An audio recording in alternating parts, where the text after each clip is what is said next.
let's talk about our boys Wrexham wrapping up the season strong.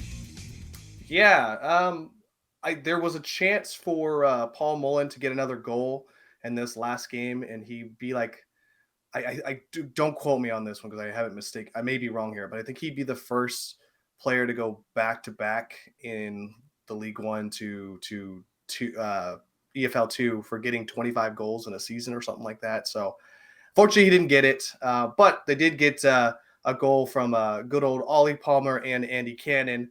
They go to win 2-1 against Stockport. At this point, it's just window dressing. They've already moved on to the EFL1 here. But we do have a good tour coming up here in July. I don't remember where exactly they're starting. I think They're going to start in Santa Barbara. Okay, got it. Burnham, so, right? Yeah, so they'll be playing against Burnham, and then they'll be going up to Santa Clara, which I'd love to go see them, but unfortunately they put that wonderful game on a Wednesday. So thanks, guys. It's going to be a little rough to get out there. Maybe swing that one, yeah. Maybe And then I can sneak out a little early from work. We'll see. I may have a tickle at 3 p.m. in my throat. And then Canada gets a little taste here with Ryan Reynolds being part owner of the team as well. They'll be playing in Vancouver.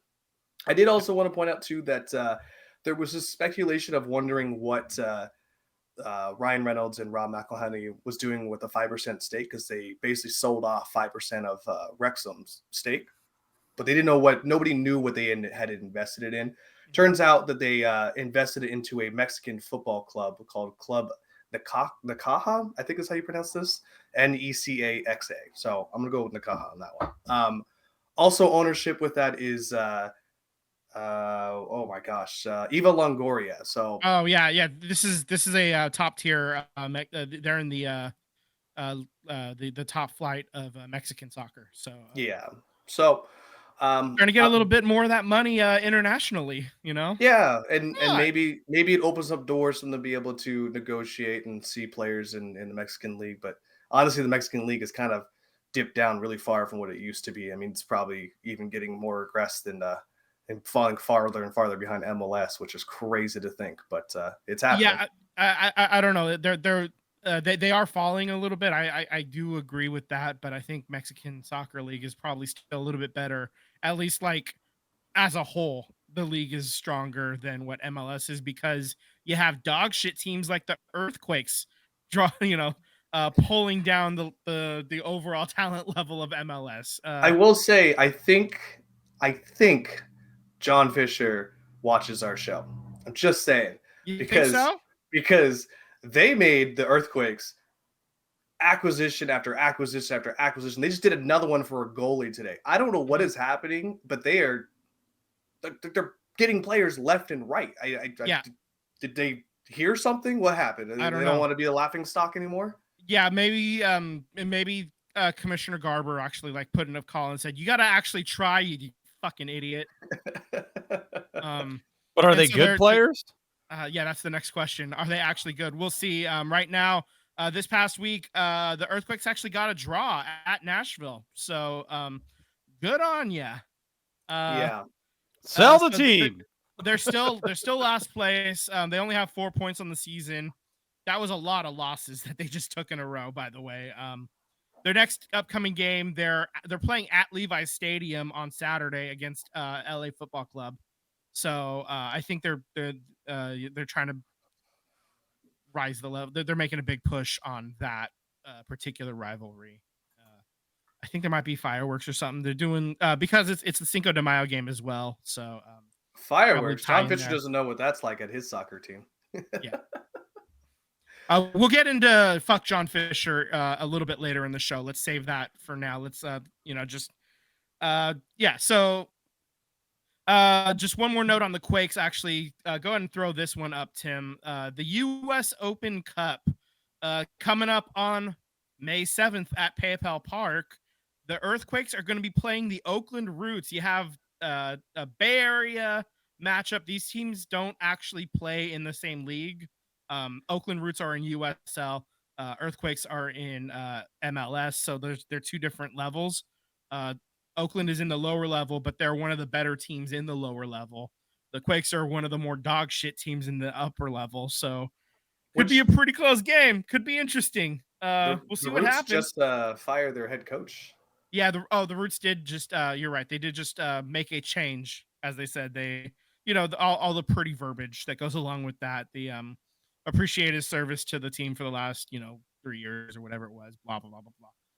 Yeah, I think it's just because they're kind of at the bottom of this league here. So, Right. Well, but they were a good team last year. Let me rephrase. They're maybe not doing quite so hot this year, but they are advancing in this U.S. Open Cup. So yeah, this game will be, if you're able to get down to San Jose on a Tuesday next week, it'd be a good chance to unite in two fan bases that do not like John Fisher. Yeah. Because even though John Fisher doesn't own the Oakland Roots, obviously they play in a city that is very familiar with that bad man.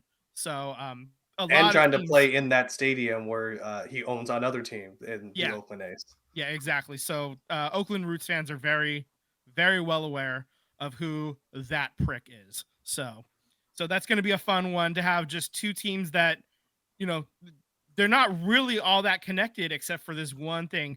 Nothing like hate to unify a fan base, right?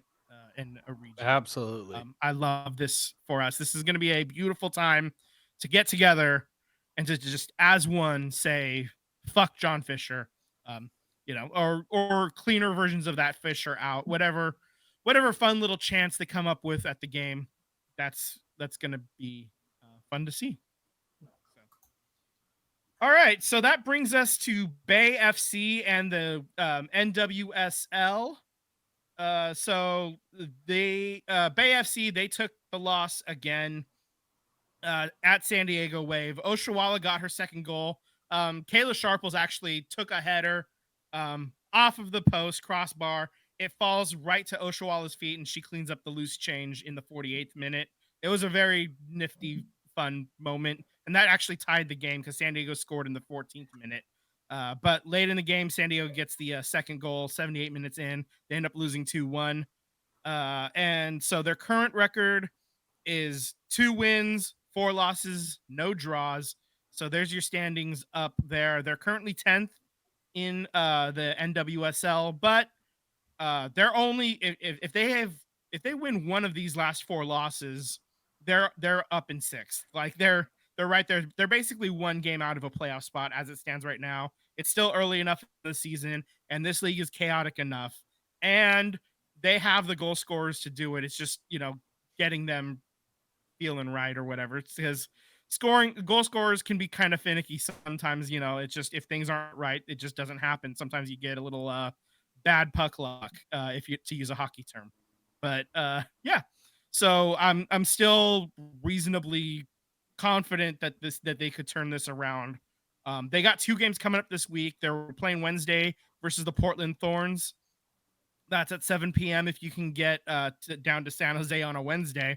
And then Sunday on Cinco de Mayo, they're playing the Chicago Red Stars at 5 p.m. So that's a little bit more reasonable. A Sunday 5 p.m. kickoff. If you can make that, that'd be kind of fun. Right now, every home game Bay FC has played so far, they've definitely outsold what the San Jose Earthquakes are doing, and they're playing in the same stadium. So this is a grand opportunity to get in on the excitement anyway. Whether they're winning or losing, a lot of goals are being scored, and it's a lot of fun to watch. So maybe they get a draw for the first time in their in their existence. They haven't had a draw yet. We'll see what happens. So what's this breaking news? Yeah. Mexico, USA. Yeah, Hit me so with this here. I'm not privy to this. Continuing with the women's soccer portion of the show. Mexico and USA had a joint bid to host the 2027 Women's World Cup. They still haven't picked that yet. It's the next one. I mean, the men's side they've picked all the way out to like 2030. So they got the next 2 picked out already. But the women's That's like side, they're 3 just years kind of from an afterthought. Yeah, exactly. So they're expecting to make an announcement on May 17th. It will the 2027 will go to either Brazil or a combined bid between Germany, the Netherlands, and Belgium. And then so basically Mexico and USA's joint bid, they're going to try to go for 2031 instead. Gives them a little bit more time, a little bit more distance between the 2026 Men's World Cup. You get 5 years instead of 1 year trying to basically do the same thing. It lets you space it out a little bit better. I think they felt they felt their bid was going to be a little bit more stronger and a little bit more ready to roll, get everything lined up if you'll wait for the following one and let it go elsewhere for 2027. So that's kind of that news broke earlier today. I just saw that and I was like, oh, I got to at least mention it, throw it on the pod, on the show doc, So yeah, that's crazy. That's 3 years out. I mean, that's usually nation's time to start planning everything they possibly need to plan for. So right, qualifying for the for that World Cup begins after the Olympics. And the Olympics are in July, so I mean they don't even have a location for the next World Cup for the women's side. FIFA is just really they sat on their ball sacks on this, man. It's so fucking stupid that they keep ignoring this part of the game that is growing leaps and bounds. A lot of people are excited about it. Fucking three fucking Joe Schmoes are talking about women's soccer. This is this is a time that the league is starting to grow in America and around the world, really. Like, I mean, the Super League over in England, they're drawing crazy crowds over there too. And I mean, in a smaller scale, but it's still growing. Wrexham women's team is one of the best teams in Wales. I mean, it's growing everywhere. So Rosie Hughes is a superstar now because of the documentary and her play. Yeah, she's player of the year for Wrexham. So I love it. Yeah, absolutely. I mean, so this is a wasted opportunity by FIFA, and they need to get their shit together. So they're expected to name on May 17th. So in 3 weeks or so, they're gonna name where the next Women's World Cup is gonna be. I would want to believe that they want to get 2031 also named because they already have 2030 named for the men's side. You want to try to keep pace with that. So I don't think it's going to be like the next day or anything like that, but I would hope by the end of the year, they would have the next 2 Women's World Cups in place.